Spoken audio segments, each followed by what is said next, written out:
ایک ایسا وظیفہ ہے کہ جس کی جتنی فضیلت بیان کرے کم ہے. یعنی کون سی پرابلم ہے، کون سی مشکل ہے جس کا حل درود پاک میں نہیں ہے.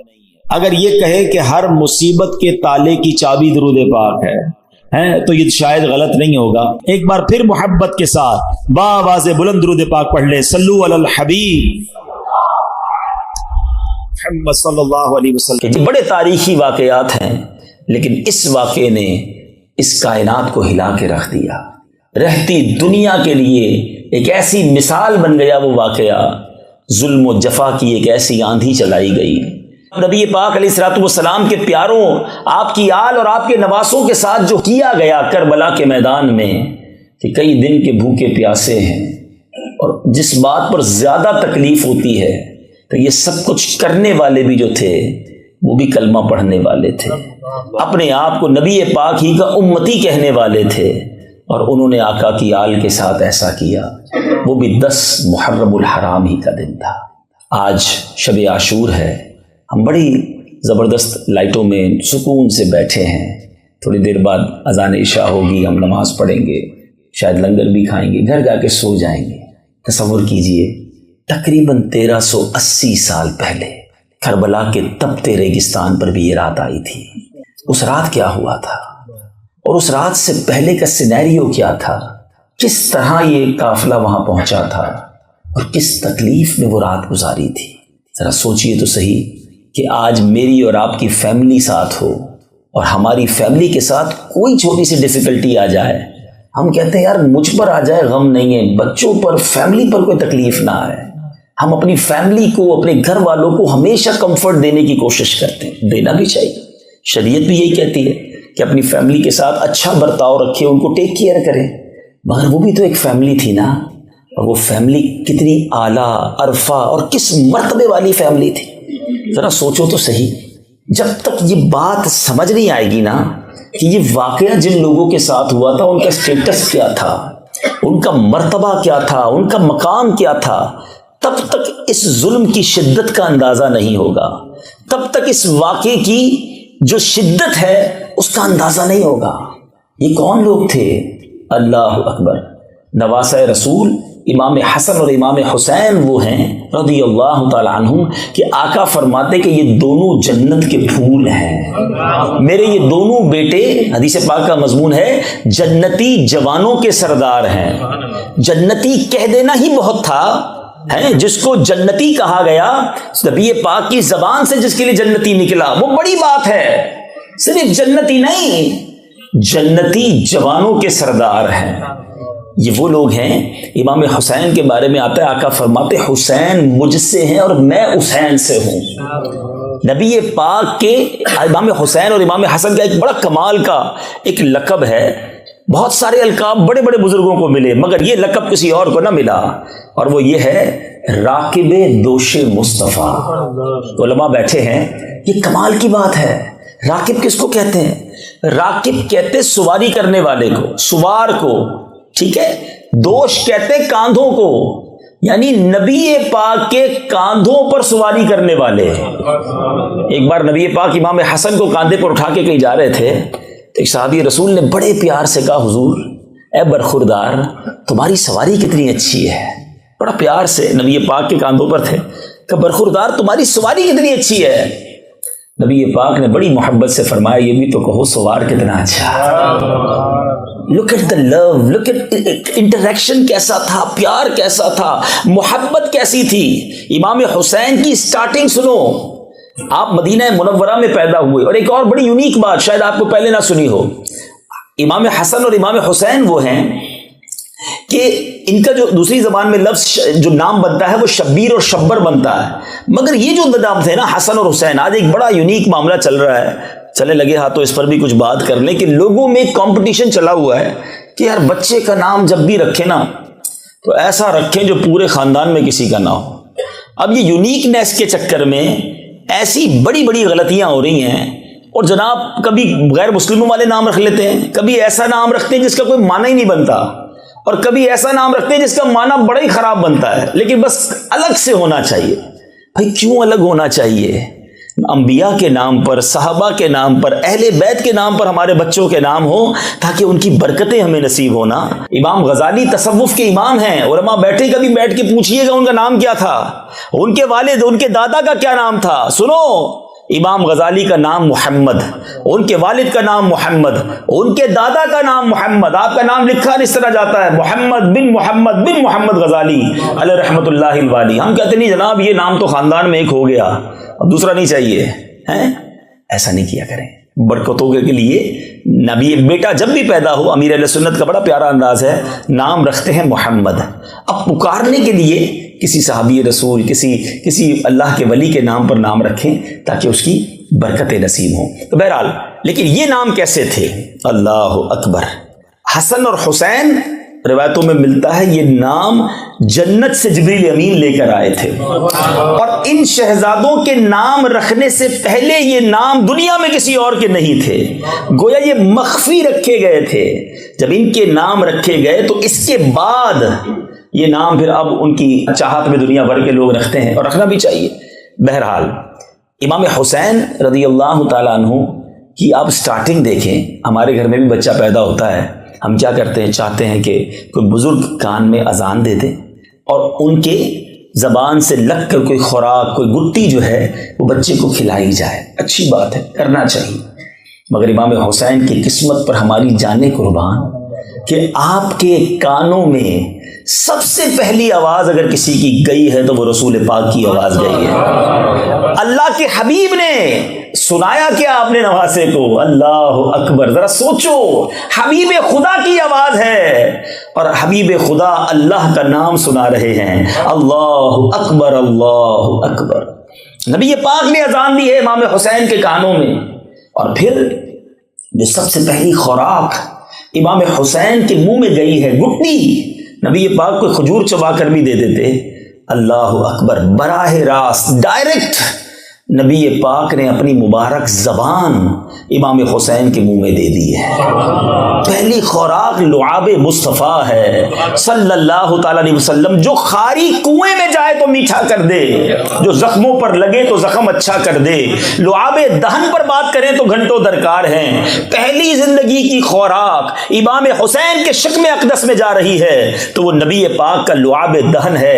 ارے جس برخوردار کی، جس بچے کی ابتدا یہ ہے، اس کی پرورش کا عالم یہ ہے کہ کبھی وہ نبی پاک کے کاندھوں پر سواری کریں۔ سنو، ایک بار میرے آقا کی ایک گود میں حضرت ابراہیم نبی پاک کے اپنے صاحبزادے موجود ہیں، دوسری گود میں امام حسین ہیں۔ جبریل امین حاضر ہوئے، عرض کی حضور دونوں میں سے ایک کو پسند کر لیجئے، ایک کو دنیا سے جانا ہے۔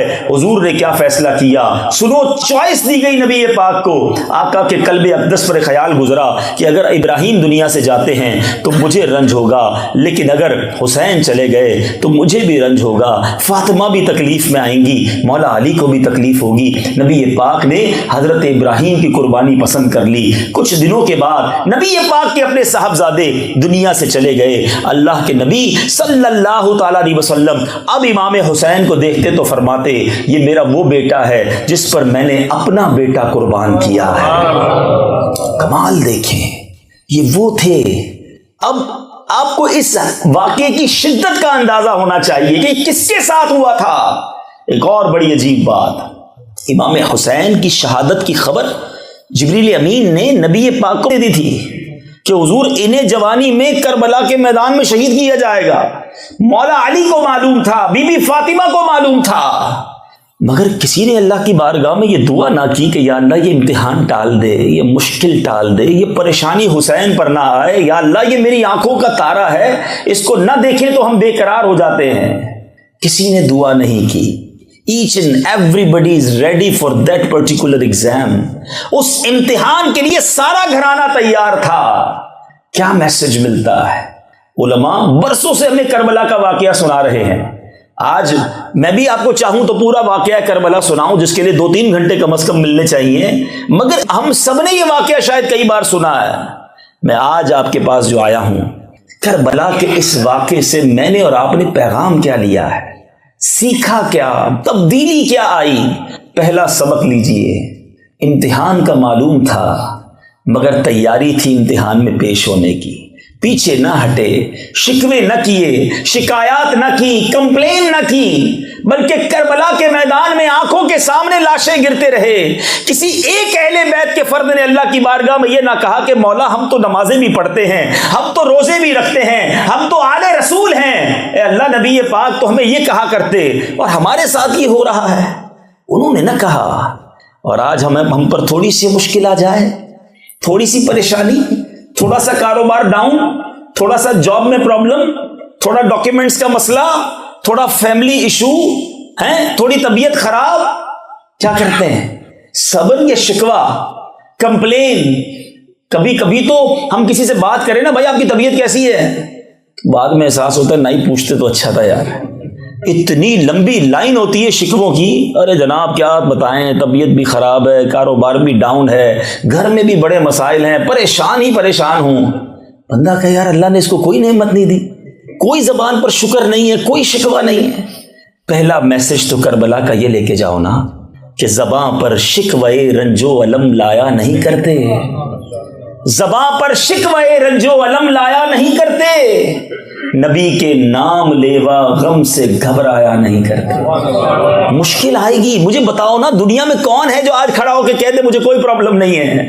ہر بندے کے ساتھ کچھ نہ کچھ ایشوز ہیں اور یہ زندگی کا حصہ ہے، اور اس پر صبر کیجئے، اللہ کی رضا پر راضی رہیے، اپنے آپ کو رکھیے، کیونکہ اللہ کریم نے ہمیں نعمتیں زیادہ دی ہیں، کبھی کبھی مشکل آتی ہے، بس اس مشکل کے وقت کو نکال دو، انشاءاللہ تکلیف کے بعد ہمیشہ راحت ہے۔ شکوہ کرنے والوں کے لیے ایک بڑا زبردست میسج ہے۔ ایک بزرگ کے پاس ایک شخص گیا، کہتا ہے یار حضور مجھے تو اللہ نے کچھ دیا ہی نہیں ہے۔ آج کل لوگ کہتے ہیں نا اس کو گاڑی بھی مل گئی، بنگلہ بھی مل گیا، پاسپورٹ بھی بن گیا، اس کا کاروبار بھی چمک گیا، میں تو پیچھے ہی رہ گیا۔ سنو، بزرگ کے پاس ایک شخص گیا، کہا حضور مجھے تو کچھ ملا ہی نہیں ہے۔ آپ نے کہا اچھا کچھ نہیں دیا اللہ نے؟ کہا نہیں کچھ نہیں دیا۔ کہا اچھا ایسا کرو ایک ہاتھ دے دو، 10 لاکھ روپے لے لو۔ کہتا ہاتھ دے دوں گا تو پھر تو بغیر ہاتھ کے ہو جاؤں گا، زندگی کیسے گزاروں گا؟ کہا اچھا ٹھیک ہے ایسا کرو ایک آنکھ دے دو، 10 لاکھ لے لو۔ کہتا حضور اندھا ہو کے کیسے رہوں گا؟ اچھا ایک کان دے دو، 10 لاکھ لے لو۔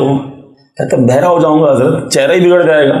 اچھا ایک پیر دے دو، 10 لاکھ لے لو۔ وہ گنواتے گئے، وہ منع کرتا گیا، آخر بزرگ کہتے ہیں کمال کے شخصوں کو لاکھوں کروڑوں کی پراپرٹی لے کے کہتے ہو اللہ نے کچھ نہیں دیا ہے۔ سوچئے نا، ہاتھ پیر آنکھیں زبان سب سلامت، پھر کہتے کچھ نہیں ہے۔ پوچھو نا اندھے سے، کیسے وہ بلائنڈ زندگی گزارتا ہے جس کے ہاتھ نہیں، پیر نہیں، زبان نہیں؟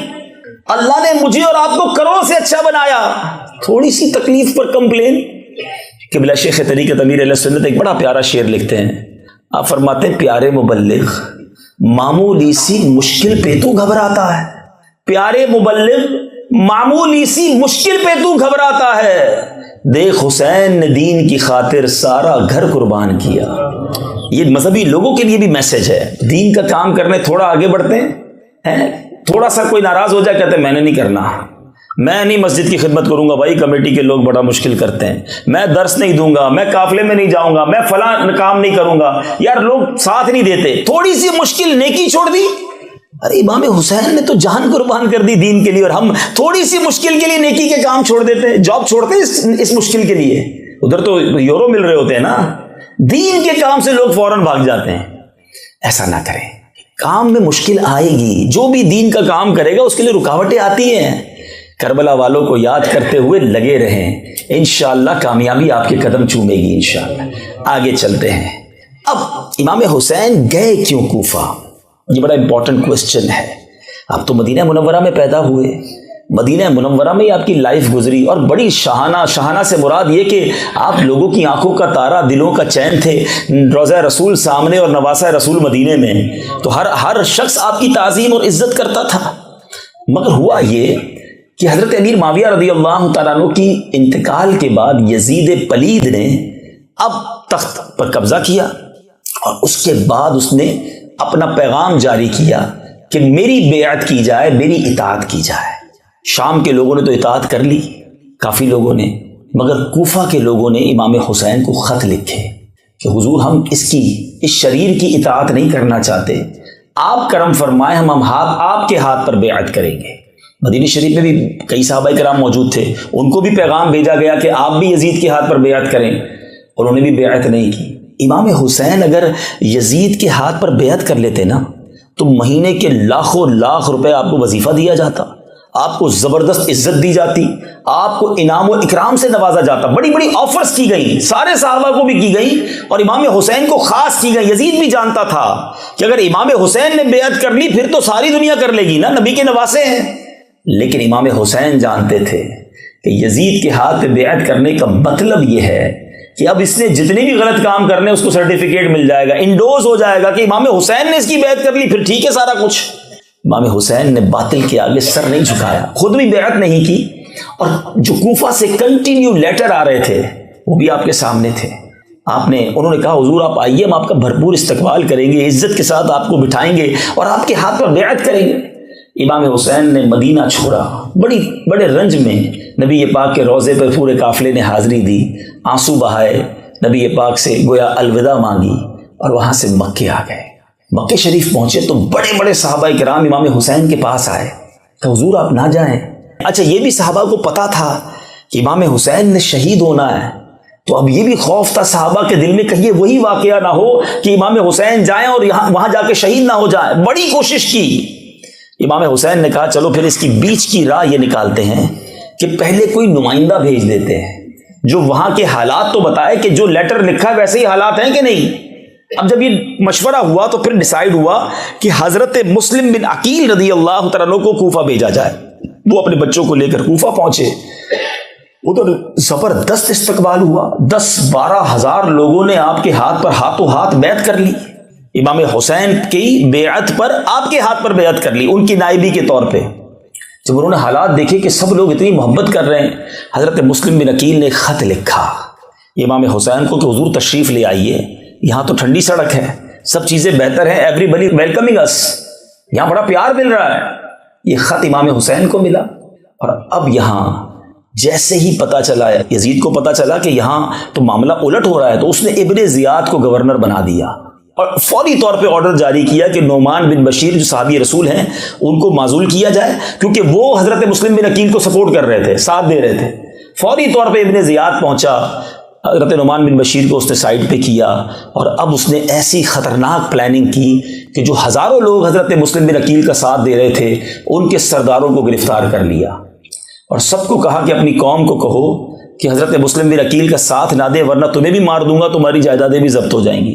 مال کا لالچ، خوف، ڈر، ان سرداروں نے اپنی قوم کو بھی ڈرانا شروع کیا کہ ایسا نہ کرو ورنہ ہمارا کچھ بھی نہیں بچے گا۔ حضرت مسلم بن عقیل نے غمزدہ حالت میں کوفہ کی جامع مسجد میں نماز ادا کی، ہزاروں لوگ تھے ساتھ، کم ہوتے ہوتے ہوتے 500 رہ گئے، 500 لوگوں کی نماز ہوئی، اور جب حضرت مسلم بن عقیل نے سلام پھیرا اور سلام پھیر کے پیچھے دیکھا تو ایک بھی مقتدی نہیں تھا، سب بے وفائی کر کے چلے گئے۔ ہزاروں لوگ ساتھ تھے مگر اب ابن زیاد کے اس ظلم و ستم اور خوف کی وجہ سے سب چلے گئے، اب اکیلے رہ گئے۔ پورے کوفہ میں کوئی گھر میں بٹھانے کو تیار نہ تھا، جن کو بڑی محبتوں سے بلایا گیا ان کے لیے ایک چھوٹا سا کمرہ دینے کو کوئی تیار نہ تھا۔ سب کو یہ ڈر تھا کہ اگر ہم نے اپنے گھر میں رکھا تو ابن زیاد کے جو کارندے ہیں وہ آ کر ہمیں بھی ماریں گے۔ اب حضرت مسلم بن عقیل کو اپنی فکر کم، امام حسین کی فکر زیادہ تھی۔ علماء بیٹھے ہیں، میرے نزدیک کربلا کے اس واقعے کا یہ ٹرننگ پوائنٹ تھا۔ وہ جو خط لکھ چکے تھے ان کو فکر یہ تھی کہ خط میں نے لکھا ہے کہ حضور آ جائیں، اور یہاں تو معاملہ ہی الٹ ہو گیا ہے۔ اس زمانے میں فیکس، ٹیلی فون، واٹس ایپ، انٹرنیٹ تو تھا نہیں کہ دوبارہ فون کر دیتے کہ حضور اب نہ آئیں، وہاں خط پہنچتا ہے، یہاں حضرت مسلم بن عقیل کو شہید کر دیا جاتا ہے، ان کے چھوٹے 2 بچوں کو بھی شہید کر دیا جاتا ہے، ان کے سر ان ظالموں نے کوفہ کے بازار میں گھمائے، یہاں یہ شہید ہوتے ہیں، اور 3 ذوالحجہ کا ہی یہ دن تھا، اور اسی دن حضرت امام حسین اپنے قافلے کے ساتھ وہاں سے چلتے ہیں۔ دا سیم ڈے قربانی دیکھیں، مجھے بتاؤ نا 3 ذوالحجہ کو مکے میں کیا رونق ہوتی ہے، ساری دنیا کے لوگ حج کرنے وہاں جاتے ہیں، مگر امام عالی مقام ان مبارک دنوں میں اپنی فیملی کے ساتھ 82 لوگوں کے ساتھ، جن میں بچے بھی ہیں خواتین بھی ہیں، مکہ چھوڑ کر کوفہ روانہ ہوتے ہیں۔ صحابہ نے بہت عرض کیا، مگر آپ نے کہا کہ جن لوگوں نے مجھے خط لکھے ہیں، قیامت کے دن اگر اللہ کی بارگاہ میں وہ کھڑے ہو گئے کہ یا اللہ ہم تو امام کو بلانا چاہتے تھے کہ وہ آئیں، ہم ان کے ہاتھ پر بیعت کریں، امام حسین ہی نہیں آئے ہمارے پاس. آپ حجت تمام کرنا چاہتے تھے, مدینہ شریف چھوڑ کر روانہ ہو گئے, مکہ شریف چھوڑ کر بھی روانہ ہو گئے. سوچئے, کمفرٹ زون تھا نا, کمفرٹ زندگی کا ایک دور تھا, اس سے آپ ڈیفیکلٹ زون کی طرف گئے, مشکل حالات کی طرف گئے, کیونکہ دین کی خدمت کرنی تھی, نانا کے دین کے پرچم کو بلند کرنا تھا. آج ہم کہتے نہیں یار موسم ٹھیک نہیں ہے, نماز کے لیے کہاں جائیں گے. اپنے کمفرٹ زون سے کوئی ہم مشکل طرف آتے ہی نہیں ہے جو ہماری طبیعت پر, ہماری نفس پر گراں گزرے, اور ہم کہتے ہیں میں پنجتن کا غلام ہوں, میں اہل بیت کا چاہنے والا ہوں. بتائیے نا کون سی چیز قربان کی ہے میں نے اور آپ نے. وقت ہم نہیں دیتے, مال ہم خرچ نہیں کرتے, ایفرٹ ہم نہیں کرتے, اور وہ پورے خاندان کو لے کر کوفہ کے لیے مکہ مدینہ چھوڑ کر چلے گئے. اب جب آپ تقریباً 3 محرم الحرام کو کربلا کے قریب پہنچتے ہیں تو وہاں انٹرسیپٹ کیا جاتا ہے آپ کو. حر اس زمانے میں تو یزید کے ساتھ تھا, حر نے آ کر آپ کو انٹرسیپٹ کیا. 1000 کا لشکر تھا. امام حسین نے کہا مجھے تو لیٹر لکھ کر بلایا گیا ہے, مجھے کیوں روکا جا رہا ہے؟ تو کہا نہیں, ہمیں تو یہ آرڈر ہے کہ آپ کو گرفتار کر کے ابن زیاد کے پاس لے جایا جائے. امام حسین نے کہا کہ میرے پاس تو خط ہے, میں تمہیں خط دکھا رہا ہوں, دیکھو مجھے لوگوں نے بلایا ہے. وہ کہتا حضور میں اور کچھ نہیں جانتا, آرڈر یہی ہے کہ آپ کو گرفتار کر کے لے جانا ہے. حر کے دل میں اہل بیت کی محبت تو تھی, مگر ادھر والوں کا خوف بھی تھا. لیکن جب دیکھا گیا کہ حر جو ہے نماز ہوتی تھی تو امام حسین کی امامت میں ہی نماز پڑھتے تھے, لیکن بعد میں گھیرا بھی ڈال لیتے تھے. اب جب یہ معلومات ہوئی تو ابن سعد کو بھیجا گیا. بہرحال 22,000 کا لشکر آ گیا. دنیا نے ایسی کوئی جنگ نہ دیکھی ہوگی کہ 82 لوگ ہیں جو لڑنے کے لیے نہیں آئے ہیں, خواتین بھی ہیں, بچے بھی ہیں, ہتھیار بھی نہیں ہیں, اور ان کے سامنے 22,000 کا لشکر. وہ سارے جانتے تھے, کیا جانتے تھے کہ ان کی رگوں میں شیر خدا کا خون ہے, ان سے لڑنا آسان نہ ہوگا, انہیں گرفتار کرنا آسان نہ ہوگا. پیر کانپتے تھے, ہاتھ کانپتے تھے ان سے لڑنے کے لیے. بہرحال طویل واقعہ ہے کہ کیا کیا ظلم ہوا. نہر فرات سامنے تھا مگر پانی بند کر دیا گیا. حضرت علی اصغر 6 ماہ کے ہیں, جب ان کے لیے پانی مانگنے کے لیے آگے جایا گیا تو ان کے گردن پر بھی تیر چلا دیا گیا. ایک ایک کر کے نبی پاک کے گلشن کے پھول شہید ہوتے گئے, اور آخر کار 10 محرم الحرام کو امام حسین ہیں, اور آپ نے کربلا کے اس میدان میں ایک تاریخی خطبہ دیا ہے. میٹھے اسلامی بھائی, آج بھی اس خطبے کو سنیں تو عقل حیران ہو جاتی ہے کہ اس خطبے کو سننے کے بعد بھی کوئی ظالم ایسا ہو سکتا ہے کہ جو اس خطبے کو سننے کے بعد بھی نہ لرز جائے اور اپنے ارادوں سے پیچھے ہٹ جائے. اللہ اکبر. امام حسین رضی اللہ تعالی عنہ نے جو خطبہ دیا اس کے چند الفاظ ذرا سنیے گا تاکہ آپ کو احساس ہو کہ امام نے ہر طرح سے حجت پوری کی, لوگوں کو سمجھانے کی وہاں بھی کوشش کی کہ نہ کرو ایسا ظلم. آپ الفاظ سنیں. آپ فرماتے ہیں خون ناحق حرام اور غضب الہی کا موجب ہے. میں تم کو آگاہ کرتا ہوں کہ اس گناہ میں مبتلا نہ ہو. میں نے کسی کو قتل نہیں کیا ہے, کسی کا گھر نہیں جلایا, کسی پر حملہ آور نہیں ہوا. اگر تم میرا شہر میں آنا نہیں چاہتے تو مجھے واپس جانے دو. میں تم سے کسی چیز کا طلبگار نہیں ہوں, تمہارے در پہ آزار نہیں. تم کیوں میری جان لینے کے در پہ ہو؟ تم کس طرح میرے خون کے الزام سے بری ہو سکتے ہو؟ روز محشر تمہارے پاس میرے خون کا کیا جواب ہوگا؟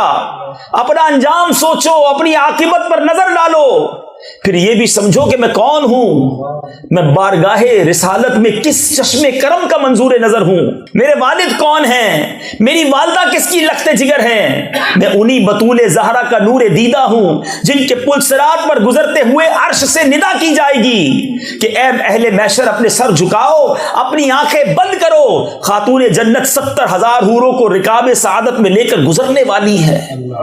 میں ان کا بیٹا ہوں, میں وہی ہوں جس کی محبت کو رسول پاک نے اپنی محبت فرمایا. میرے فضائل تمہیں خوب معلوم ہیں, میرے حق میں جو احادیث ہیں تم ان سے بے خبر نہیں ہو. اللہ اکبر. ایسا خطبہ, مگر لالچ انسان سے کیا کچھ کروا سکتی ہے. اس پورے واقعے سے جو سبق زبردست لینا ہے نا, بعض اوقات لوگ سیٹسفائی ہو جاتے ہیں, کہتے ہیں یار میں نمازی, حاجی, زکوٰۃ دینے والا, روزے رکھنے والا, بس بہت ہو گیا, الحمدللہ میں دین پر ہوں. یقیناً آپ اگر دین پر ہیں تو اچھی بات ہے, لیکن ایک بات سیکھنے والی ہے کہ اپنے آپ کو مطمئن نہ سمجھیں. اپنے آپ پر مطمئن نہ ہو جائیں. جب انسان پر اقتدار، مال اور ہوس کا نشہ آتا ہے، آپ بھی پاکستان سے خبریں آتی ہوں گی، سنتے ہوں گے، دنیا کے اور ملکوں سے بھی آتی ہیں، 4 سال 5 سال 6 سال کی بچوں کے ساتھ جو واقعات ہوتے ہیں، یہ جب ہم سنتے ہیں تو کبھی کبھی خیال آتا ہے کہ انسان نے کیا ہوگا، جانور نے کیا ہوگا، انسان تو ایسا کام نہیں کر سکتا. مگر پتہ یہ چلا، یہ کربلا کا واقعہ بتاتا ہے کہ جب لالچ، شیطان کے بار حاوی ہو جائیں تو انسان وہ کچھ کر گزرتا ہے جس کو عقل بھی قبول نہیں کرتی ہے. تو آج میں اور آپ بھی اللہ سے بس یہی دعا کرتے رہیں کہ اللہ ہمارا ایمان سلامت رکھے، ہمیں نفس و شیطان کے واروں سے محفوظ رکھے، ہمیں دنیا کی لالچ اور مال کی لالچ اور اقتدار کی لالچ سے محفوظ فرمائے.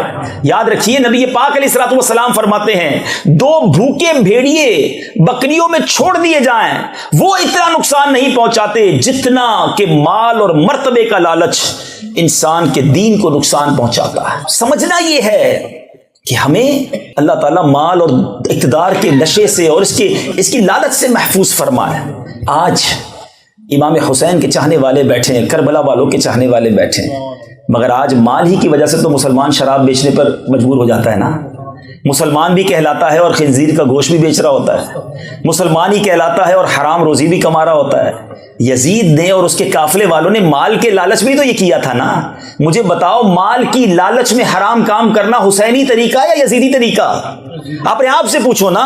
ایک طرف تو ہم کہیں کہ اہل بیت پر ہماری جانیں قربان، ہم سب کے گھروں میں عاشورے کے دن نیاز بھی پکتی ہے، اہل بیت کی منقبت بھی پڑھتے ہیں، اچھی بات ہے. مگر میں یہ پوچھنا چاہتا ہوں کہ کیا صرف منقبت پڑھنا، کیا صرف اہل بیت کا نام لینا، ان کی نیاز پکانا ہی ان سے محبت ہے؟ یا حسینی طریقہ یہ ہے کہ اگر حرام سامنے آ جائے، اگر دل چاہے بھی کہ یہ پیسے میں لے لوں، یار بڑے زبردست پروفٹ، بڑا پیارا کام ہے، بڑی تیزی سے پیسے بنیں گے، اب آپ کا امتحان ہے کہ آپ حسینی طریقے پر زندگی گزار رہے ہیں یا یزیدی طریقے پر زندگی گزار رہے ہیں. ارے ادھر لالچ کیا تھی؟ کسی کو کہا تھا تمہیں گورنری دیں گے، کسی کو کہا تھا اتنے پیسے دیں گے، جاؤ حسین اور ان کے اہل بیت کے سروں کو معاذ اللہ کاٹ کر لے آؤ یا انہیں گرفتار کر کے لے آؤ. یہ پیسے کی لالچ میں ظلم ہوا تھا، اور آج ہم مسلمان کہلانے والے بھی پیسے کی لالچ میں اللہ کی نافرمانی کریں، حرام کریں. مجھے بتائیں نا یہ کیسی اہل بیت کی محبت ہے؟ امام حسین کربلا کی اس دن، سنو میں آپ کو 1380 سال پہلے لے جانا چاہتا ہوں، کم و بیش 1380 ایئرز اگو ایک اور شب عاشور تھی